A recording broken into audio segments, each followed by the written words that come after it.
turibdi, ichida turibdi, bilib turibdi. Bitta tugmachani bossa o'sha narsa chiqadi, lekin iymoni yo'l bermasligi kerak. Yo'q, bu gunoh bo'ladi. Ayib bo'ladi. Men musulmon shaxsman, menga to'g'ri kelmaydi deb o'shini imkoni bo'lsa ham qilmasdan tark qilsa, ana shu inson haqiqiy axloqli inson bo'ladi. Odamlar ko'rib turganda o'zini yig'ishtirib olib, odamlarning ko'zidan chetga o'tganda nima xohlasa qilavergan, u axloqsiz odam u.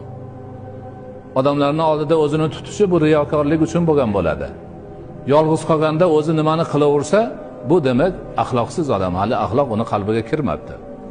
Haqiqiy axloq, haqiqiy odob, iymon, e'tiqod qalbida o'rnashib, uni yo'naltiruvchi kuchga aylantirganda har qanday yomonlikni eng oson yo'li bilan ham erishidan bo'lganda bosh tortadi. Gunohligini biladi, tan olmaydi, qilmaydi. Biz bolalarimizni ana shu saviyagacha tarbiyalashimiz kerak. O'zimiz shu saviyada tarbiyalanishimiz kerak.